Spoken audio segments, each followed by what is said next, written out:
And so today I'm going to show you how to schedule some alerts in the Alertus console, and then also how to prepare yourself if you want to change or configure those for different types of emergencies or different types of drills. Obviously, we know that the Alertus console is a organic software. It's able to change with the different types of emergencies that you want to use.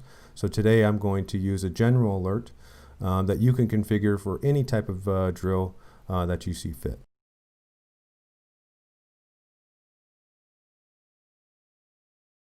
So let's go ahead and take a quick look into the console.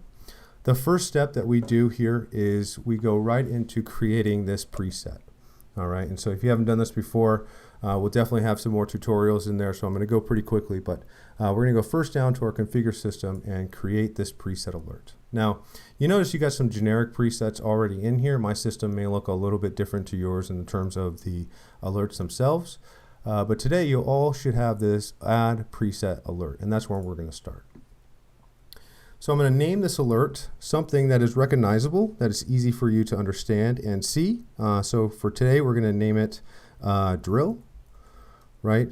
And general alert test only. Now I'm using that terminology so that in the event of an actual emergency, I know what this preset does. And so it's clearly for me and understandable that it's just a drill. It's going to be a general alert and it's a test only, right? And so we can, if you have the rapid activation, decide how you want to use this here. But in this case, we're going to go down to the text itself. I'm going to pick the general alert text here that you see. An emergency condition has been detected. Please remain in your area. You will be notified if further action is required. Now, that rhetoric is missing a couple things. For us, we want to put in drill, drill, drill, so that our audience understands that this is actually not an emergency. And at the end of it, we want to complete this alert with, this is only a test. Now, that's also for those of you who not only showing displays on your alert desktop pop-ups or digital signages or LED marquees or one of the plethora of products that we provide, but it's also important for all the audio pieces that we have out there, whether it's our 5-watt horns or our HPSA sirens or our IPAVA speakers, right? So all of those can kind of display this message in a number of different ways, which is why we really want to make sure that our rhetoric is honed in on drill, drill, drill, and that this is only a test.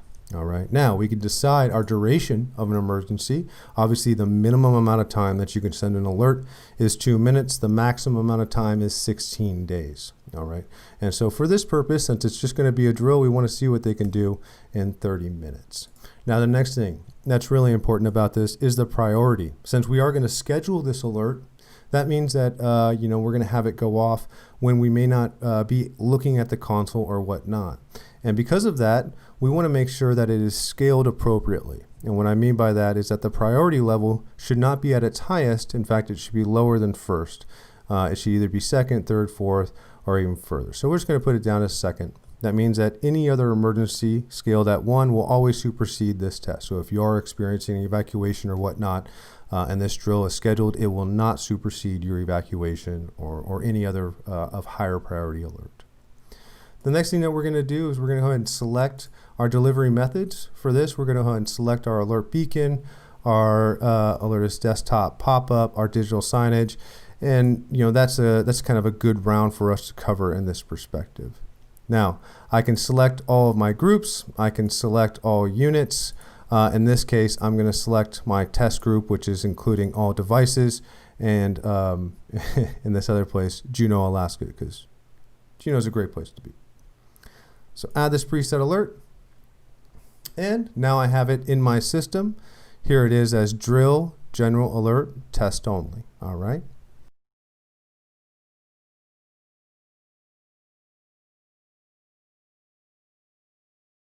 So now what I can do after I've created my preset is I can go up to my configure system tab and scroll almost all the way down to the bottom. Notice this is alphabetical and you're looking for scheduled alerts.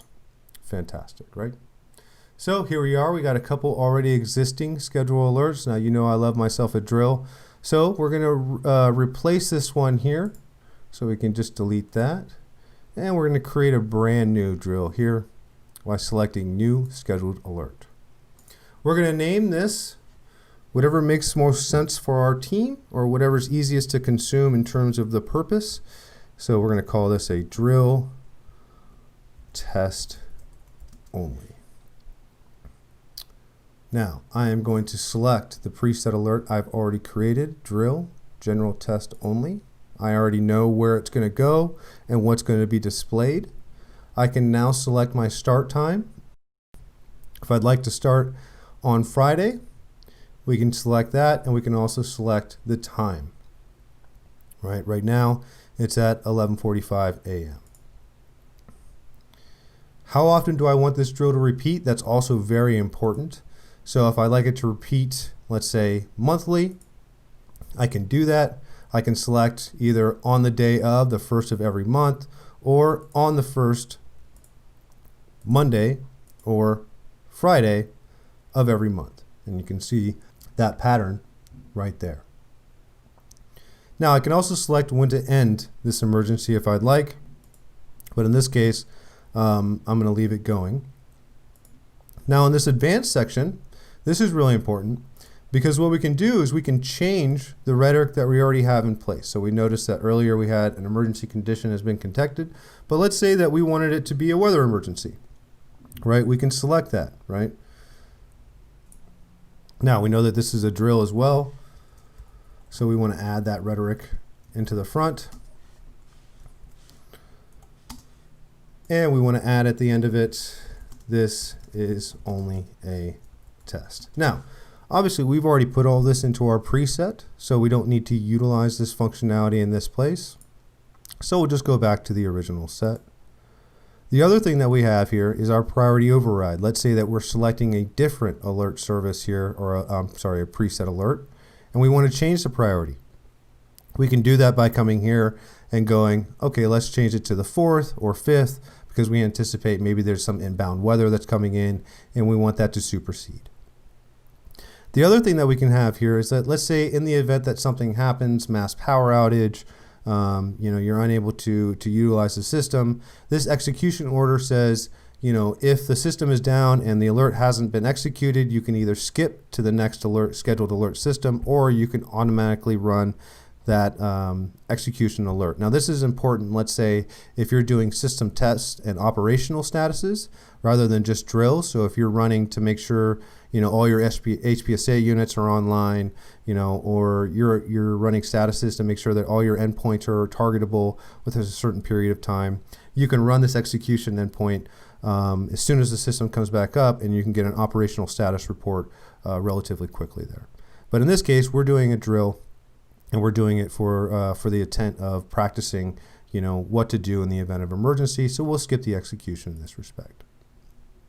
Now that we've set this up, we can come down here and we can add our scheduled alert. We'll see our drill come right up in here. We'll see the execution order, and then we'll also see the alert, which is the preset alert that we have in place, and there's a hyperlink to it here if you'd like to see it. Here it is, drill, drill, drill, our emergency condition, and then this is only a test. Now that we've confirmed everything there, we can leave this on, and if we ever need to, we can either edit or delete this function down the road. So pretty simple to kind of get through it. Again, not too much to worry about in terms of the drills. You can do it for almost any emergency that you have in mind. It's simple. Just go ahead and create that one preset or use an existing. Come over here to the schedule alerts under config menu, add your new schedule alert, and then at the end you can either turn off the function or turn it back on, and you'll be ready to go. Again, my name is Chris from the implementation team. It's been a pleasure showing you how to do this. If you have any questions, feel free to reach out to implementations@alertus.com or at support@alertus.com. Look forward to speaking to you guys again. Take care.